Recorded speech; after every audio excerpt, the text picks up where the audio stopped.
with comedian Damon Williams, who's been bringing the laughs on stage for more than 3 decades. You can catch him this weekend for 4 shows at the DC Comedy Loft. But first, we're happy to have him right here on the Lion Lunch Hour. Welcome, brother. Welcome to the show. Thank you, man. Glad to be here. I'm glad to see the chef over there getting down. Yeah, man. Yeah. Well, we'll get you some of that in a minute, bro. Yeah, Before that, me and you, we got to talk. I think of some of his recipes, like he got the chicken and donuts.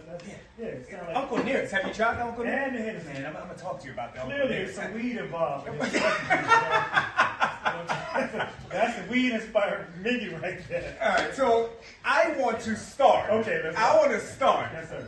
Where you began, right? Because I like the origin story. As we take a look at individuals who have achieved high levels of success, I want to know where they started.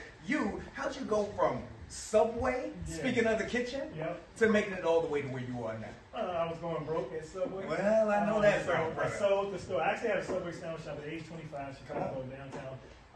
But it was before Jared, so the franchise had to take it off. You know what I mean? And no, not Jared's bad story. So I met some people talking about open mic, and I went over there. Dale Gibbons was the host. Wow. I tried it, and I never left. In fact, I succeeded her as her successor when she left to go up, and I've never looked back. Man, so from Chicago, bro, there are so many big-time comedians. We talk about all of the big-time comedians that come from here in the DMV, but so many come from that Chicago area. We are the 2 markets that I credit as having the greatest comedies, because we had Bernie Mac. Even Red Fox grew up in Chicago. So Richard Pryor's up the street in Illinois. So, a little rail nowadays. Little D-Ray, these are guys I started with, Deion Cole. The list goes on and on. So it's a great metropolitan city with all types of, it's a melting pot, just like DC.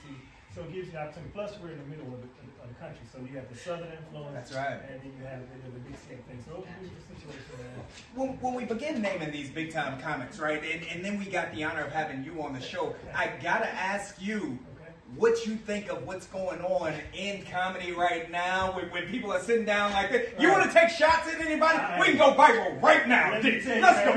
Come on. Talk about your way. Yeah. I remember. No, that's actually, right. DL's a good friend of mine. I'm on his show. I was going to bring that up. I know we want to go there. DL right now. But to be honest, I knew most of those guys.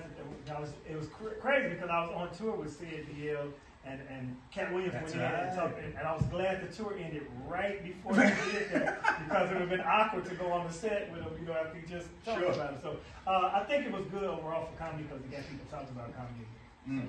Okay. When we take a look again in your journey, you've had the opportunity to work with some of the true greats in this industry. Absolutely. Tom Joyner, again, DL right now. Speak to me about how that's influenced you. Well, just being around, I've worked with people like Little Richard, Ray Charles, James Brown, Harry Belafonte. So to see the grace of the greats, and I just did Patty LaBelle last Friday. The bigger they are, the nicer they are, the more forthcoming and giving they are. So it taught me to be giving as well. So I've tutored a lot of comics coming up. We just saw a clip of what it is that you do there, and what I loved about it, and what I love about comics, is when you can take something that is relevant to right now and kind of bring the funny around it. Is that your style? Yeah, because that was a true story. Come on now. Yeah, we were in a protest, man. It was right in 2020. And the guy who lead the protest just had clearly never read a Bible before. And it was funny because he's a well-known pastor in Chicago. So when I did that joke and busted him out, he actually talked to me about it and he laughed.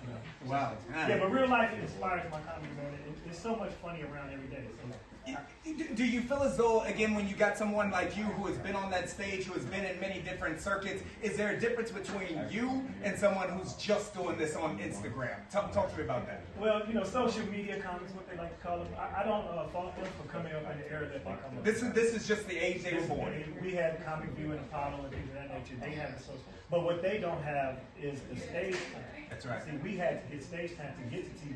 They're using their platform to get to the stage. Wow. And that's the difference. You've got 4 shows coming up this weekend in DC. Again, we heard a snippet of it. I love your energy just being around you right now. What can we expect from you this weekend? Man, hurt your face comedy. My comedy is nonstop. I don't like lows and quiet. I like to be cracking. Plus, I work with the people. So sometimes I'm inspired by what happens in the room. So my comedy happens when you see it, and it's a spontaneous, organic situation, and I love it. I absolutely love that. And again, you can come out and see 4 shows this weekend, DC Comedy Loft. We definitely want to get you out there. You can see the information right here. Friday, 2 shows. Saturday, 2 shows. Come on, man. Come see my main appreciate it. And then you, we gonna hang out. We Makia, must. we gonna throw it back to you. Yeah. We gonna be right here. Say,